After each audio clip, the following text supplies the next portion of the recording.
Salam alaikum. Alors, donc on entame un autre cours en parasito. On revient aux flagellés, donc aux protozoaires, et cette fois-ci avec les flagellés sanguicoles. En fait, vous avez déjà vu un premier cours sur les flagellés sanguicoles, c'était les leishmanies, d'accord? Aujourd'hui, on va parler des trypanosomes. Et les maladies, c'est les trypanosomiases ou trypanosomoses. Ok?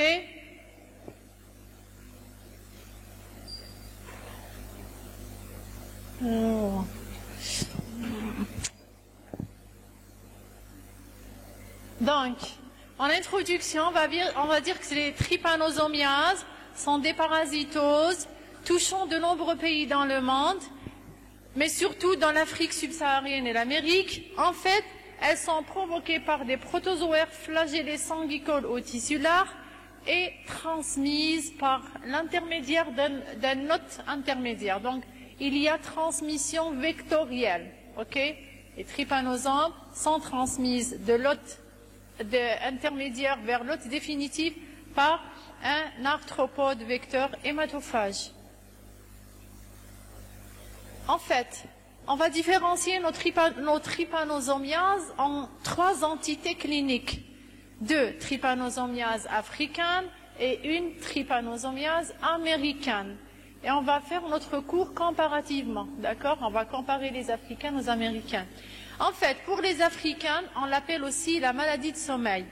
Les agents sont des flagellés du genre Trypanosoma, espèce Brucei, d'accord? Cette espèce, en fait, on a 2 sous-espèces indifférenciables morphologiquement, c'est-à-dire, au cours du diagnostic sur l'âme, vous n'allez pas différencier les 2 sous-espèces morphologiquement identiques. On les appelle Trypanosoma brucei gambiense ou encore la deuxième, Trypanosoma brucei rhodesiense. Alors, la première, elle occupe l'ouest africain, la deuxième, l'est africain. On va voir la répartition géographique par la suite. Bon, pour la nomenclature, vous pouvez enlever le brucei. S'il dérange, vous parlez du Trypanosoma gambiense, si vous êtes sûr que c'est le gambiense, d'accord? Et vous pouvez dire aussi Trypanosoma rhodesiense. Donc, j'insiste, si je connais la sous-espèce, ok, je peux utiliser le gambiense rhodesiense. Si j'ai un doute, je dis simplement, c'est le trypanosome africain, c'est Trypanosoma brucei. C'est bon? Alors, la trypanosomiase américaine, elle a une seule espèce, donc c'est Trypanosoma cruzi. Et la maladie s'appelle maladie de Chagas. D'accord? Une petite parenthèse pour ne pas, c'est-à-dire oublier dorénavant. Vous avez un cruzi, un Chagas et un américain. Les C se regroupent. D'accord? Bon, c'est juste une astuce. Alors, pour la répartition géographique, c'est des protozoaires flagellés. En fait, ce qui nous intéresse, c'est l'ordre des Kinetoplastida. Kinetoplastida, il y a le mot kinétoplaste. Donc, c'est le même ordre avec les leishmanies, puisqu'elles possèdent un kinétoplaste. Ok? Ici, Trypanosoma brucei, les 2 sous-espèces, rhodesiense et gambiense. Monsieur qui a découvert, c'est Monsieur Bruce en 1902. Alors, il y a une petite juste remarque, section salivaria. Section salivaria parce que le parasite, on va le retrouver dans les glandes salivaires du vecteur. Contrairement à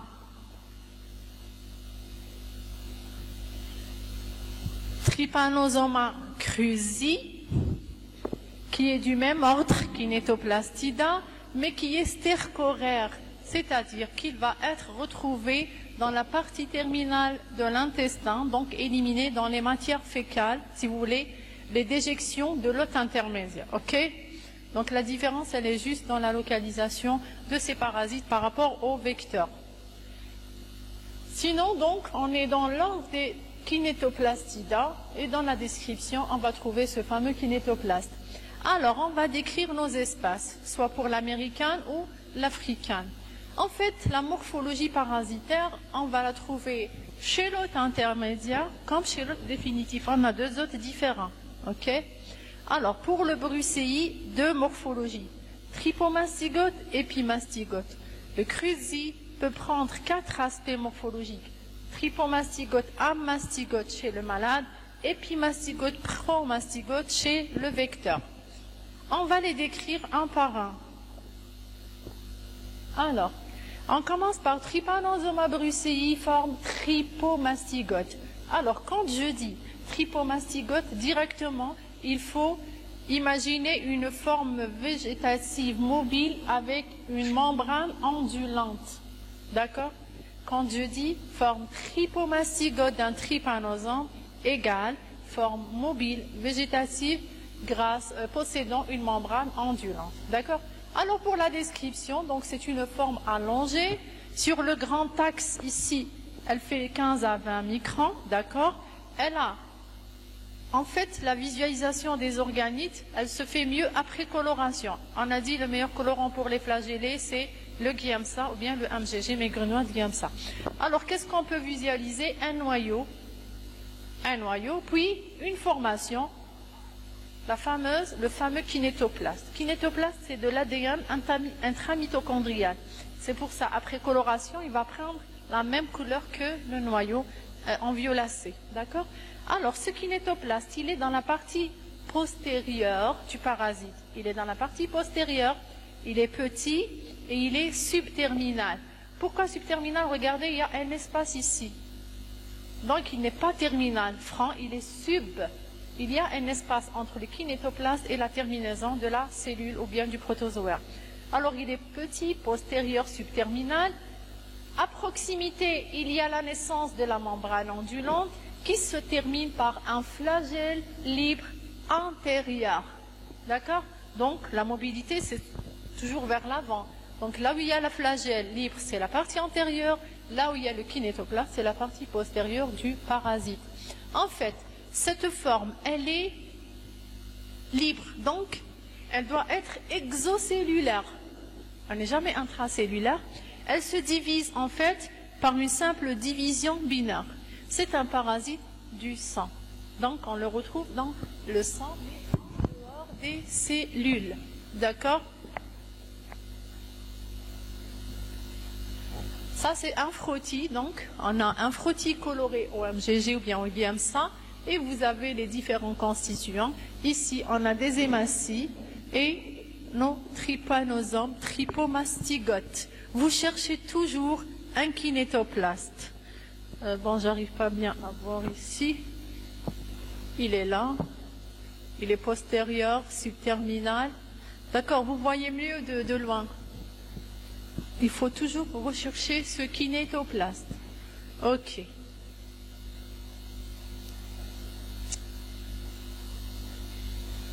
Donc, c'est les différents constituants, on les a déjà cités. Alors, le brucei va se présenter, ça c'était chez le malade.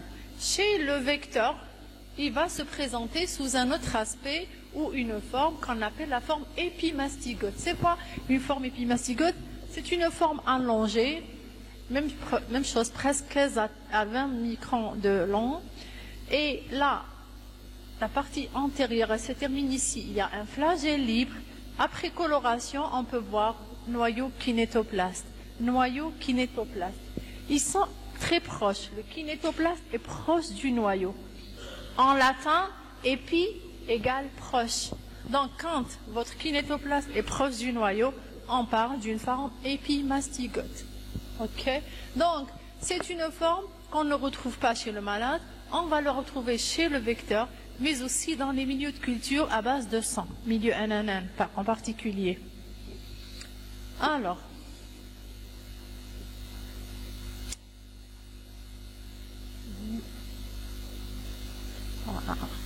pardon, je suis pas une gauchère. Bon, on a terminé avec la description, bien la morphologie du brucei. On va faire directement la description du cruzi. On a vu qu'on a 4 formes. Tripo, épi, pro et amastygote.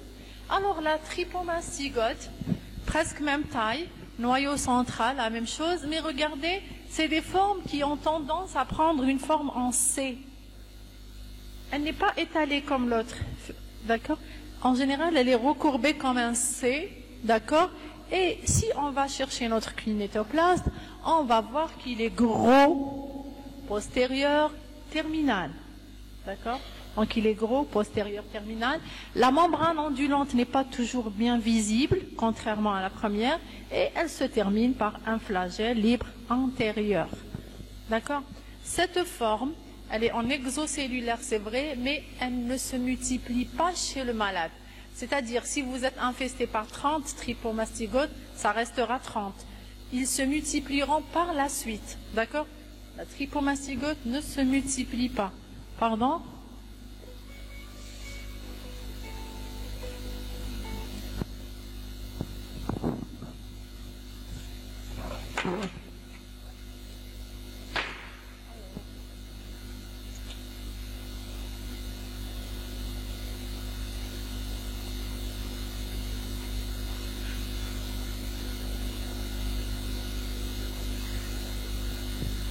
Alors, donc, cette forme ne se multiplie pas dans le sang du vertébré. Ok? On continue. La forme amastygote. C'est la même morphologie que la mastygote de Leishmani. D'accord? Seulement, on va la retrouver beaucoup plus dans d'autres localisations par rapport au Leishmani. Donc, c'est une petite forme de 2 à 4 microns, qu'elle soit arrondie ou ovoïde, intracellulaire, donc dans un macrophage, dans une cellule du système réticulo-endothélial, et après coloration, forcément, on doit observer un noyau et un kinétoplaste, d'accord? Si je n'ai pas les 2 ponctuations à l'intérieur, il ne s'agit pas d'une forme amastygote. Bien sûr, avec une membrane cytoplasmique bien limitée. Mais si tu prends des trucs dans le vide et vous parlez d'un kinéto et d'un noyau, c'est une cellule bien limitée, ok? Donc, on la retrouve dans les cellules du système réticulo-endothélial, mais aussi dans les muscles, dans la cellule musculaire. C'est là la particularité, c'est qu'on peut la retrouver dans le muscle. Alors, il reste les 2 formes, épimastygote et pro. L'épimastygote, je viens de la décrire, n'est-ce pas? C'est la même. Une épimastygote, ça veut dire qu'un kinétoplaste est proche du noyau.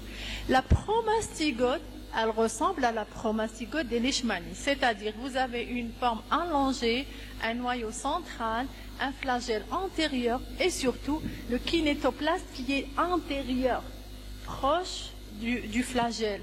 Donc, en latin, pro, ça veut dire quelque chose en antérieur, en avant, d'accord? Donc la différence, elle est seulement dans la localisation du kinéto. Donc finalement, on a dit que le trypanosome africain, 2 morphologies, le trypanosome américain, 4 morphologies différentes. Les hôtes intermédiaires, on passe aux hôtes intermédiaires qui sont les vecteurs. En fait, pour le trypanosome africain, le brucei, ce sont des glossines, des mouches. Et on va les décrire seulement. Il y a 2 groupes de glossines. Pourquoi? Parce qu'il y a les glossines des régions humides, forestières, et il y a les glossines des régions désertiques, les savanes. D'accord? Donc, finalement, il y a une différence. Ce n'est pas le groupe qui va transmettre brucei gambiancé qui va transmettre le rhodesiancé. C'est comme pour les leishmanies et les phlébotomes. Pour le crudi, on a un groupe d'insectes qu'on appelle les réduves, avec 3 genres, Panstrangilus, Triatoma et Rhodenius. D'accord? Donc on va les décrire. Finalement, en Afrique, on aura une mouche. Alors, cette mouche qu'on appelle la glossine, c'est la mouche tsetse, c'est une mouche strictement africaine. C'est pourquoi la parasitose, elle est strictement africaine. C'est une grosse mouche, grande, pardon, elle n'est pas grosse, elle est grande, jusqu'à 5 cm. Elle est de couleur foncée. Les ailes au repos sont repliées et vous avez surtout une trempe horizontale avec le corps. C'est une trempe piqueuse. C'est pour ça qu'elle est hématophage. D'accord? Et on a les 2 sexes qui sont hématophages. Ce n'est pas seulement la femelle comme pour les phlébotomes. Ok? Donc, mâles et femelles sont hématophages et la piqûre, elle est diurne. Ça se passe le jour. La mouche, pardon, elle pique le jour. Donc, il y a le groupe Palpalis des forêts qui va transmettre le Gambian C, et le groupe morcitans avec plusieurs espaces qui transmet le Rhodésien C dans les zones qu'on appelle savanes ou bien semi-désertiques. Ok? C'est bon, vous arrivez à suivre? Ça va? Parce qu'il y a beaucoup de choses à dire dans ce cours. Donc, essayez de rester éveillé. Le cruzi, il a pour hôte intermédiaire une réduve. Les réduves, ce sont de beaux insectes. Ils sont vraiment beaux parce qu'ils sont colorés. On dirait que c'est peint, mais c'est une couleur naturelle. Ils sont, bon, on les trouve un peu partout dans le monde, mais les réduves vectrices de Trypanosoma cruzi sont en Amérique, d'accord? C'est des insectes qu'on appelle des diptères, des hémiptères.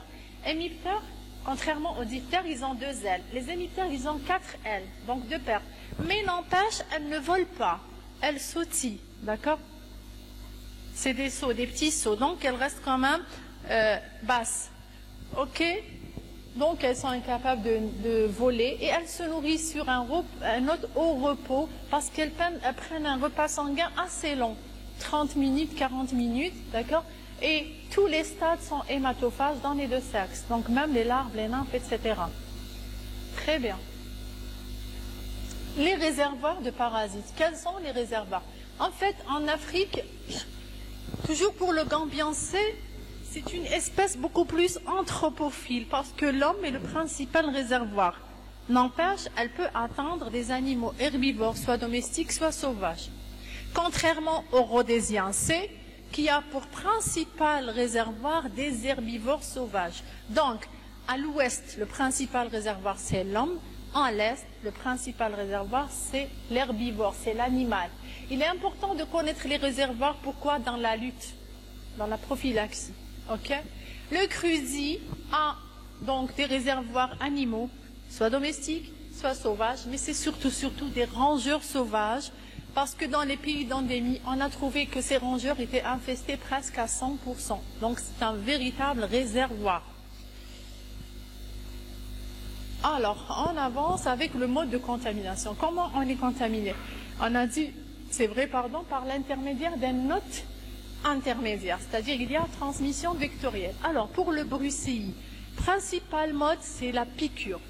Donc la piqûre, elle est infestante. Mais il y a d'autres modes de transmission, entre autres congénitale, allaitement, les accidents de laboratoire, donc les transfusions, ou bien la manipulation de sang infesté. Le cruzi, c'est pas la piqûre qui est infestante. C'est vrai, ça se passe au moment de la piqûre, mais c'est le contact des déjections, les matières stercoraires dont on a parlé. Donc les déjections infestées sont déposées en même temps que la piqûre. Et puis il y a une petite distance quand même sur la longueur, jusqu'à 3-4 cm. Si la peau est saine, le parasite ne traverse pas. Si par hasard il y a une lésion, ou bien quand on se gratte trop, d'accord, on fait pénétrer le parasite. Donc heureusement, la piqûre n'égale pas infestation. C'est à l'occasion soit une peau lésée, soit une muqueuse. La muqueuse, elle est fragile, une muqueuse labiale, nasale, elle est fragile par rapport à une peau ordinaire, c'est-à-dire la peau normale. D'accord? Mais sinon, il y a d'autres modes, à travers le placenta, toujours les accidents de laboratoire et surtout les transfusions. Bon, pour la répartition géographique, en Afrique, il y a ce qu'on appelle l'Ouest africain, donc c'est le Gambian C, l'Est africain, le Rhodésien C. Attention, dans ces zones limites, il peut coexister, les 2 espèces peuvent coexister. Donc il y a des pays qui ont le Gambian C et le Rhodésien C. Nous, on n'est plus en haut, mais il y a le déplacement qui est très fréquent, très aisé, d'accord, vers le nord, le sud, et donc on peut s'attendre à ce qu'il y ait des transmissions, bien des malades infestés. En Amérique, c'est des foyers bien isolés, c'est surtout l'Amérique centrale, d'accord. Donc, pourquoi ces parasitoses, c'est par rapport aux voyageurs. Il y a des gens qui vont travailler, qui se déplacent, etc. Alors, les cycles évolutifs, on commence par le brucei. Un cycle évolutif, on commence par un point et on doit le fermer. C'est une boucle, d'accord? Alors, il est indirect, c'est-à-dire qu'il y a 2 hôtes minimum indirects. Alors, c'est un parasitisme hétéroxyne. On commence par des formes tripomastigotes dans le sang. Qu'est-ce qui se passe? il y a un sujet infesté et une mouche saine. On dit qu'elle est saine. Donc, elle va piquer ce sujet infesté, elle va prendre quoi? Un repas sanguin infesté, parce qu'il contient des tripomastigotes. Elle va poursuivre le cycle dans son tube digestif, antérieur, moyen, postérieur, en donnant des formes épimastigotes. On a parlé d'épi. Puis, à la fin, les formes reviennent, après un cycle, elles reviennent au niveau des glandes salivaires sous forme de formes plutôt métacycliques infestantes. Métacycliques, c'est-à-dire elles ont fait le cycle, elles ont terminé et elles sont prêtes à l'infestation. Elles sont stockées au niveau des glandes salivaires. Donc cette mouche infestée va se déplacer vers un sujet ou un animal sain et transmettre. D'accord? On est revenu vers une nouvelle piqûre, donc je termine mon cycle. Donc il faut comprendre qu'on a un malade, une mouche saine. D'accord? Et la transmission se fait vers un autre sujet sain. Alors, en photo, vous avez les formes procycliques, donc dans le repas sanguin, la forme procyclique, toujours tripomastigote, les formes épimastigotes et les formes métacycliques infestantes dans les glandes salivaires. Kif kif, donc c'est le schéma, c'est ce que je viens de parler, c'est un schéma. Vous allez normalement, c'est-à-dire qu'il est simple que maintenant, une fois j'ai expliqué, il est simple à lire. Ok, alors, pardon, une remarque, c'est que une fois on est infesté, je continue chez l'homme, pardon, j'ai oublié, alors une fois j'ai été piqué, le repas sanguin, on a dit qu'il est infestant, ok, heureusement que j'ai eu chez moi. Alors, il y a une multiplication active, qu'on a le trypanosome africain se multiplie activement sous la forme tripomastigote, division longitudinale simple au niveau du point de piqûre déjà. Il y a une multiplication active. Puis qu'est-ce qui se passe? Les parasites, il y a une réaction de l'hôte, d'accord? Les parasites essaient d'échapper. Donc ils vont suivre le courant sanguin et lymphatique et aller n'importe où dans l'organisme. Ils échappent. Arrivés ici, c'est une barrière hémoméningée entre le sang et les méninges. Les parasites traversent et ils atteignent donc le LCR avec les méninges, etc. D'où la maladie du sommeil. C'est-à-dire s'il n'y avait pas cette traversée, on n'aurait pas ces troubles de sommeil, etc. Finalement, le parasite traverse, d'accord? Et on va voir donc par la suite la description des manifestations cliniques. Ok? C'est bon? Alors, pour le CRUSI, le cycle il est un peu différent. Bon, ici c'est les rongeurs qui sont le principal réservoir, qui sont infestés. Donc qu'est-ce qui se passe? Une réduve, elle vient piquer ce rongeur, elle prend un repas sanguin infestant. Ok, elle le quitte. Elle va chercher un homme sain, elle va le piquer. Qu'est-ce qu'on a dit? C'est pas la piqûre qui est infestante, c'est les déjections. Donc à l'occasion d'une peau lésée, les parasites traversent sous forme tripomastigote. Ok, ils ne se multiplient pas. La forme tripomastigote du CRUSI ne se multiplie pas. Qu'est-ce qu'ils font? Ils vont essayer de migrer rapidement, donc de migrer vers des organes cibles, entre autres les muscles, mais les organes hématopoïétiques, donc le système réticulo-endothélial. Une fois dans ce système, ils vont pénétrer les cellules et les parasiter sous la forme amastigote. Et c'est là que se commence la multiplication. Donc la mastigote, première forme, 2, 4, 8, etc. dans le phagocyte. Puis qu'est-ce qu'il y a? Éclatement de la cellule et parasitisme de nouvelles cellules, etc. D'accord? Alors, parfois on parle de... Donc ça c'est la réduve, ok? On a le repas sanguin, passage vers l'intestin jusqu'au postérieur et il est stocké au niveau des déjections. Il ne revient pas. Si je vois le cycle complet, donc c'est des tripomastigotes qui deviennent épi puis pro, enfin épimastigotes métacycliques. Si je reviens ici, on a dit que, ici c'est bon, là, la forme ne se multiplie pas, elle va chercher un muscle ou bien un organe hématopoïétique, elle se multiplie sous la forme amastigote. Et il y a ce phénomène, c'est que les tripomastigotes peuvent parfois réapparaître et même passer dans la circulation. D'accord? C'est ce qu'on appelle un passage cyclique des trypomastigotes dans la circulation. Et c'est ça la source d'infection.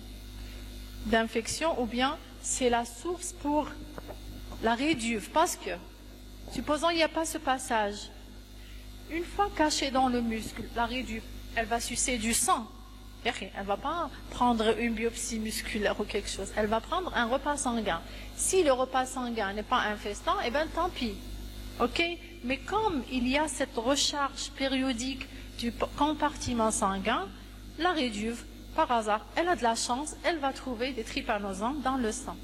Ok? Donc il faut se rappeler qu'il y a des particularités pour ce parasite.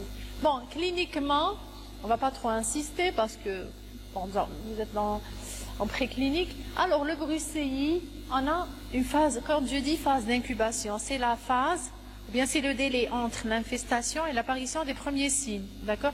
Donc elle peut être très variable. On a surtout le premier signe, c'est quoi? C'est le point de piqûre. C'est la lésion cutanée qu'on appelle trypanom, qui va changer par la suite et prendre un autre aspect et devenir trypanite. D'accord? Mais sinon, on a deux phases. La phase lymphatico-sanguine et la phase méningo-encéphalitique. Quand je dis lymphatico-sanguine, j'ai un corps étranger dans la lymphe, dans le sang, c'est quoi? C'est une réaction générale. C'est de la fièvre, des courbatures, des céphalées, etc. D'accord? En plus, il peut s'y associer des troubles digestifs, des troubles déjà cardiaques, etc. Ok? En plus, on a les organes hématopoïétiques. Il ne faut pas les oublier, c'est quoi? Des adénopathies, parfois hépatosplénomégalie. Les adénopathies sont spécifiques, elles sont surtout cervicales et elles ne fistulisent pas, c'est-à-dire qu'elles ne s'ouvrent pas, contrairement aux tuberculoses ganglionnaires, parce qu'on est en Afrique. Alors, adénopathie, premier diagnostic tuberculose, deuxième diagnostic trypano, etc. si je suis dans un pays d'endémie. D'accord? Donc, la tuberculose, elle laisse sortir le putérin. Le trypanosome, non. Donc, ça ne fistulise pas. Alors, si je passe dans la deuxième forme, une fois j'ai ce passage hémoméningé, c'est les signes méningo-encéphalitiques. Des troubles sensitifs, des troubles moteurs, et puis troubles psychiatriques ou psychologiques. À la fin, c'est les troubles du sommeil. Donc, regardez cette chronologie. Alors, finalement, j'aimerais bien diagnostiquer le malade dans la première phase, sinon avant l'apparition des troubles du sommeil. Parce que, arrivé à ce stade, on ne récupère pas le malade, quel que soit le traitement. Alors, les troubles sensitifs, c'est une hyperesthésie. Le malade, il a très mal. Vous touchez, aïe, aïe, aïe, il ne fait rien. Trouble moteur, il n'arrive pas à coordonner ses gestes. Psychiatrique, il est très émotif, très apathique, très nerveux. Et le sommeil. Le sommeil, d'abord, il va inverser le nictémer, c'est-à-dire au lieu, il dort le jour, il se réveille la nuit. Par la suite, il commence à somnoler. Ça y est, il ne fait que dormir. En fait, quand il dort, il ne s'alimente plus, il ne bouge plus, c'est la cachexie et c'est les infections intercurrentes ou bien, d'accord, intercurrentes. Et donc, ça sera la cachexie et le décès dans un tableau de surinfection ou autre. Ok? Donc, il vaut mieux voir le malade dans les premières phases. Pour ce qui est de, donc voici les lésions cliniques, ça c'est un trypanome, les trypanites par la suite ça peut être une décoloration, etc. Les adénopathies cervicales, elles sont là, échelonnées, et enfin, là c'est le malade somnolent qui ne fait rien, qui ne bouge plus, qui ne s'alimente plus. D'accord? Alors, pour le cruzi, le trypanosome américain, il va déterminer trois phases. Bien sûr, après l'incubation, on a trois phases. On a toujours la lésion clinique qu'on appelle le chagome, la lésion cutanée, le chagome, et on a surtout, donc dans cette phase primaire, dans la première, le signe de Romana. Signe de Romana, c'est quoi? C'est une hyperémie, c'est de la rougeur dans la conjonctive, c'est un œdème palpébral et c'est une adénopathie du même côté, d'accord? Une adénopathie. Ça, c'est le signe de Romana. Alors, dans un pays d'endémie, quand un enfant, parce que la symptomatologie, regardez, je vis dans un pays d'endémie, donc j'ai grandi en quelque sorte avec le parasite. Si je ne suis pas infestée dans l'enfance, en général, c'est bon, je suis immunisée, etc. On se reconnaît l'un l'autre. Mais, donc, finalement, c'est les enfants qui font le tableau clinique typique, le signe de Romana, entre autres. Ou bien les sujets déprimés, bon, parfois les femmes enceintes, etc. D'accord? Donc, vous avez le signe de Romana et bien sûr, des signes généraux et localisés parce que j'ai un parasite, qui est passé dans le sang, etc.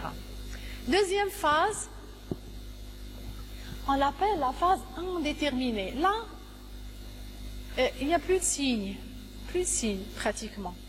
Quelques signes cardiaques, même à l'ECG, etc. Mais sinon, le malade, on les perd des vues. Il n'y a plus ni chagom, ni romana, donc rien de spécifique.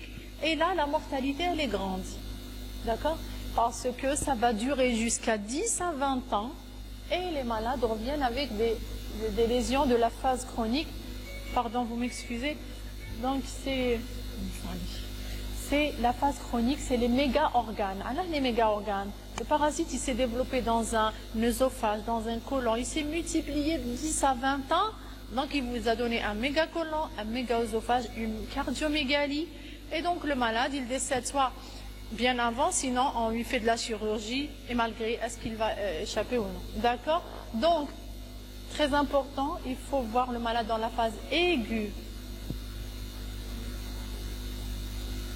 D'accord? Alors, la phase, plutôt l'étape la plus importante pour nous, c'est comment diagnostiquer biologiquement ou bien au laboratoire une trypanosomiase. Le brucéi. Bon, on commence par l'africain. Dans le diagnostic, on a ce qu'on appelle des éléments d'orientation et des éléments de certitude. Bon, on a des éléments de diagnostic direct ou indirect. Les éléments d'orientation, c'est quoi? À la FNS, donc la formule, on a des cellules particulières qu'on appelle les cellules de Mott. C'est des plasmocytes typiques, donc qu'on reconnaît dans les zones d'endémie. Ils sont augmentés de taille et en plus, on a une anémie.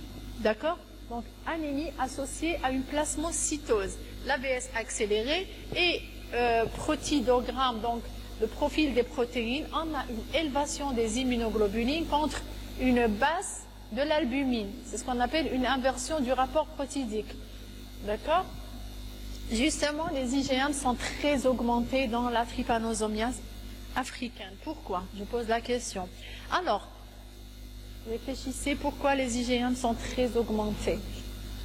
Ça, c'était dans le sang. Maintenant, si je passe à la phase méningo-encéphalytique, je vais explorer mon LCR. D'accord? C'est un LCR qui est clair, donc pas bactérien, on en va oublier les bactéries. Il est clair, il contient des lymphocytes, des plasmocytes et des IgM. D'accord? Alors, pourquoi les IgM? Tout simplement, le parasite, il est toujours en exocellulaire. Donc, il va produire c'est-à-dire une grande quantité d'anticorps réactionnels. D'accord? Et pourquoi le parasite ne meurt pas? Il ne disparaît pas. J'ai des anticorps, je suis immunocompétente, donc je réponds par une réaction humorale. Pourquoi le parasite ne meurt pas? Pourquoi il ne disparaît pas? Comment il continue à s'y... Comment? Voilà, il a un moyen d'échappement, c'est de changer les antigènes de surface. C'est ce qu'on appelle le phénomène de Coat. D'accord? Il va changer, donc à chaque fois il change, il y a une production de nouveaux anticorps, etc. Et à la fin, on se retrouve avec une grande charge en anticorps. Alors, le diagnostic direct, ça c'était les éléments d'orientation. Le diagnostic direct, on va faire la recherche sur le sang, le ganglion, le LCR, d'accord? Et même le trypanom, si c'est possible, donc la lésion cutanée. Mais le plus important, c'est le sang. Alors, les examens réalisés sur le sang. Vous faites un prélèvement veineux avec anticoagulant et vous faites un examen direct, ce qu'on appelle à l'état frais, entre lame et lamelle. Vous aurez quoi? Une mobilité entre les hématies. C'est vrai, tout est rouge, mais vous voyez qu'il y a quelque chose qui frappe avec la membrane ondulante et le flagelle. Donc, on suspend. Deuxième des choses, je vais faire un examen, un frottis sanguin mince. Vous étalez. Le frottis sanguin mince, en parasitologie, il doit comporter ce qu'on appelle une queue. On va la voir. À un moment, j'ai la diapo. Puis, par la suite, on va réaliser des techniques de concentration. Si je ne trouve pas, parce que mon parasite il a commencé à échapper de la circulation périphérique, je vais faire des concentrations, entre autres la goutte épaisse, et les techniques basées sur les filtrations sur colonne échangeuse d'ions, sur les concentrations, c'est-à-dire les centrifugations. Il y a plusieurs techniques, d'accord? Chaque labo fait la technique qui lui paraît la plus aisée. Il y a la technique, ce qu'on appelle de l'aucoconcentration, c'est des centrifugations, plutôt la triple centrifugation. Vous faites 3 fois centrifugation. Donc à chaque fois que vous centrifugez, vous déposez ce qui est lourd, donc les parasites. Vous déposez une deuxième fois et troisième fois, vous examinez. Et puis il y a ce qu'on appelle les techniques basées sur l'hémolyse. Vous rajoutez un réactif, par exemple la saponie, elle va vous liser les hématies. Les hématies, couleur dense, donc c'est bon, c'est clair pour moi, et la lecture elle sera plus aisée. Okay? Donc ça dépend des techniques de concentration. Après la concentration, je peux faire une culture, une mise en culture, soit in vivo, soit in vitro. In vivo, c'est sur un animal récepteur, entre autres un rein de Gambie. In vitro, c'est sur un milieu à base de sang, le sang, entre autres le milieu ananan ou d'autres milieux. Il existe d'autres milieux, mais le plus utilisé, le plus simple peut-être à préparer, c'est le milieu ananan. Bon, pour les ganglions, je fais une ponction au niveau du ganglion, je fais mon état frais, mon frottis coloré. Frottis coloré, bien sûr, j'ai oublié de dire, c'est Giemsa ou MGG, mais grenouille Giemsa, c'est la meilleure coloration. Vous faites une culture in vivo, in vitro, c'est comme vous voulez, d'accord? Le LCR, la même chose. Vous allez faire votre examen direct, vous trouverez les trypanosomes. Si vous voulez faire des frottis colorés, des concentrations, etc. La concentration dans le LCR, ce sera une centrifugation. Quand on centrifuge, donc on récolte tout ce qui est lourd. La PCR. La PCR, c'est un outil de diagnostic, la polymérisation de l'ADN, outil rapide, simple, aisé, l'inconvénient coûteux, ça coûte cher. D'accord? Sinon, il vous donne un résultat déjà en moins de 24 heures. C'est bon ça? Donc c'est juste pour vous dire, en parasito, c'est pas comme en hémato, j'ai vu les frottis d'hémato, ils commencent ici, se terminent ici. Non. En parasito, on doit avoir cette queue. La queue, c'est-à-dire la quantité de sang que vous prenez, doit être petite. Quand vous étalez, elle doit se terminer. Parce que la queue, ce que ça veut dire? Les hématies sont étalées. Elles ne sont pas en tapis. Si elles sont en tapis, le parasite, il est entassé, je ne peux pas le voir. Alors si elles sont bien étalées, mon parasite, je peux le visualiser avec tous les détails. Okay? La technique de goutte épaisse, elle est ici. Vous déposez une grosse goutte de sang par rapport au frottis. Elle est plus grosse, vous la mettez au centre et vous commencez à l'étaler avec une autre lame en verre. Vous craquez, ça veut dire vous cassez la fibrine. Et quand, sans revenir au centre, quand ça commence à sécher, vous arrêtez. Vous la laissez sécher à température ambiante ou bien dans une étuve, vous la lavez, c'est une hémolyse, et vous faites votre coloration, fixation, MGG ou bien Giemsa. Une bonne goutte épaisse, c'est une goutte transparente, carrément. D'accord? Donc c'est une technique de concentration. Pourquoi? Parce que j'ai pris une plus grande quantité de sang. Et la goutte, son intérêt, vous n'avez rien que les parasites. Vous avez cassé les hématies, vous avez cassé, il vous reste les noyaux des blancs, d'accord? Parfois, et le parasite. Donc c'est plus aisé. Alors, pour le brucéi, le diagnostic, toujours, mais indirect, c'est la sérologie. Parfois, donc, le malade, il a caché ses parasites. Donc, qu'est-ce que je vais faire? Je vais rechercher mes anticorps, différentes techniques, l'immunofluorescence, d'accord? Les techniques, on a le CAT. Le CAT, c'est une... pardon, d'abord, pour la recherche des anticorps, je peux la faire sur le sang, sur le LCR. Ok? Donc, elle est valable. Alors, la technique de CAT, c'est une technique d'agglutination. Elle est rapide, donc elle sert comme premier moyen, outil de diagnostic. C'est mieux que de faire une IFI ou bien une ELISA. Il est plus aisé de faire ça. Vous avez une petite plaque cartonnée, vous avez des cercles délimités, vous déposez une goutte de sang ou bien de sérum et une goutte de réactif, vous mélangez avec une petite curette ou bien comme un cure-dent, d'accord? Et vous faites soit une mobilité à la main ou bien sur un vibreur, d'accord? Qu'est-ce que vous allez voir? Réaction positive égale agglutination, c'est-à-dire il y a des grains qui apparaissent. Réaction négative, pas d'agglutination. Donc ça vous permet de tester plusieurs malades dans un temps court et ça ne vous fatigue pas dans la lecture comme dans un microscope à fluorescence ou autre. Seulement, elle est parfois subjective, mais objective, d'accord? Je peux dire qu'elle est positive, mon collègue me dit non, c'est des grains très fins, etc. D'accord? Donc il y a risque de faux positif ou faux négatif. Mais c'est pas... Donc ça reste une meilleure technique dans les enquêtes épidémiologiques. Alors, si je reviens au CRUSI, diagnostic direct et indirect, bon, dans la phase aiguë, la première phase, il y avait du parasite dans le sang, je vais agir sur le sang. Donc c'est les mêmes recherches, un état frais, frottis mince, goutte épaisse, technique de concentration. Mais malgré, la charge parasitaire, elle est faible parce qu'il n'y a pas eu de multiplication, donc on a des faux négatifs, déjà à ce stade. Alors, on peut faire recours à la culture sur animal ou bien in vitro, et le xénodiagnostic. Le xénodiagnostic de Brunt, c'est ça? Vous avez un malade qui est suspect, vous ramenez des réduves de laboratoire, c'est des réduves saines, donc on est sûr qu'elles n'ont jamais été infestées. On va les déposer donc pour les laisser sucer le sang du malade, donc elles vont prendre le repas sanguin. Si on va les laisser par la suite au laboratoire, après 2-3 semaines, je vais observer les déjections. Si elles sont positives, le malade était positif. Si négatif, le malade était négatif. Mais attention, il y a toujours risque de négativité, c'est-à-dire un faux négatif. Ok? D'accord? Il ne faut pas se dire que si mon examen est négatif, ce n'est pas une trypanosomiase. Ok. Alors, dans la phase chronique, presque plus de parasites dans le sang, on a recours à quoi? Aux organes plus profonds, donc c'est les biopsies. Biopsies musculaires ou bien les organes hématopoïétiques, etc. Et vous allez retrouver sur les frottis colorés AMGG la forme amastygote. D'accord? On peut faire la PCR et les recherches d'antigènes circulants. Donc je le répète, si je cherche PCR ou antigènes circulants, ça fait partie du diagnostic direct. Contrairement à la sérologie, donc la recherche des anticorps. Comment dire de sourire, non? Donc, pour le diagnostic indirect, c'est la recherche des anticorps. Il est utile déjà en phase chronique ou même pour le suivi thérapeutique.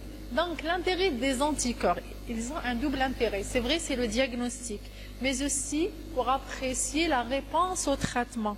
Si vous êtes bien traité en dose, c'est-à-dire le médicament il est bien codifié, vous allez diminuer progressivement vos anticorps parce que la réponse, elle est là. Les parasites diminuent, les anticorps diminuent. Si, après traitement, vous avez les anticorps qui sont stables ou qui augmentent, ça veut dire qu'il y a un échec thérapeutique. Ok? Alors, différentes techniques. C'est que les leishmanies et les trypanosomes sont des cousins, c'est le même ordre, donc il y a des réactions croisées qui sont possibles dans la recherche des anticorps. Alors, pour ce qui est de la prophylaxie et les traitements, bon, pour les brucéies, c'est un traitement, pour les deux, en tout cas, c'est un traitement intra-hospitalier. On ne traite pas en ambulatoire, c'est en IV et il vaut mieux, on a dit, il vaut mieux voir le malade dans la phase lymphatico-sanguine ou bien avant même l'apparition des signes du sommeil, du trouble du sommeil. On a en fait deux molécules, une qui va traverser la barrière et l'autre qui ne traverse pas. Bon, si vous êtes sûr que votre malade il est dans la première phase, vous avez le droit de donner celle qui ne traverse pas, d'accord?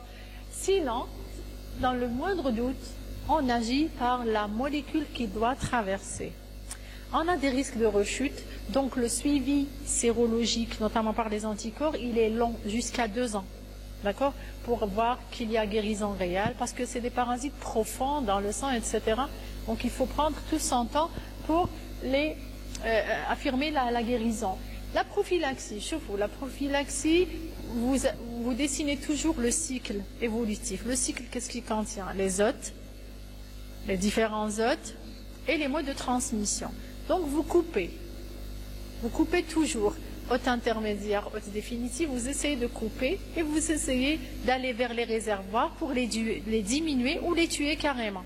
Donc, si l'homme est le principal réservoir, comme en ouest, le Gambien C, là, je vais faire des enquêtes épidémiologiques, c'est ce qui a été fait par l'OMS, des enquêtes sur terrain. Ils ont diagnostiqué les porteurs sains qui sont les réservoirs et ils les ont traités. Donc, ils ont vraiment diminué la charge parasitaire, si vous voulez, les réservoirs. Par la suite, je vais essayer de couper, c'est-à-dire la glossie ne doit pas accéder aux malades. Comment? C'est le débroussaillage, enlever tout ce qui est arbre, tout ce qui est broussailles autour des maisons. Évitez d'aller dans les forêts si vous êtes obligé d'y aller. Il faut porter des trucs lents, etc. Bien sûr, les insecticides autour des domiciles, intradomiciliaires, etc. Maintenant, si le réservoir est un animal, là, il est difficile d'agir. On ne va pas aller vers les antilopes et les hippopotames et leur dire attendez, je vais vous donner un médicament ou bien je vais vous tuer. Non. Donc, réservoir animal, l'action, elle va être plus difficile. Il y a une petite anecdote, c'est que les glossines, elles n'aiment pas le blanc et elles aiment le bleu.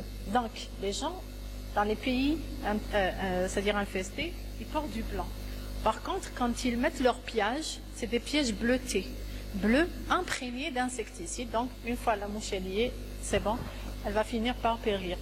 Alors, pour le cruzi, on a dit que ça vole pas. Donc, finalement, c'est quand vous êtes dans les pique-niques, dans le camping, dans les forêts, etc., essayez de ne pas dormir sur le sol direct. Si vous êtes obligé, vous élevez. Sinon, au moins, il faut bien se protéger les jambes, etc. D'accord? Et les réservoirs, les rongeurs ont été tués dans la plupart des pays parce qu'ils étaient infestés à 100%. Donc, comment tuer? Empoisonnés, tout simplement par les herbes. Ok? Peut-être la chose la plus importante dans les pays d'endémie, c'est l'éducation sanitaire. C'est-à-dire, on leur enseigne la parasitose, comment elle se transmet, qu'est-ce qu'il faut faire. Et surtout, contrôler les banques de sang. Les donneurs de sang, chez eux, ils sont systématiquement contrôlés pour les trypanoses. Ok, donc on a terminé, merci.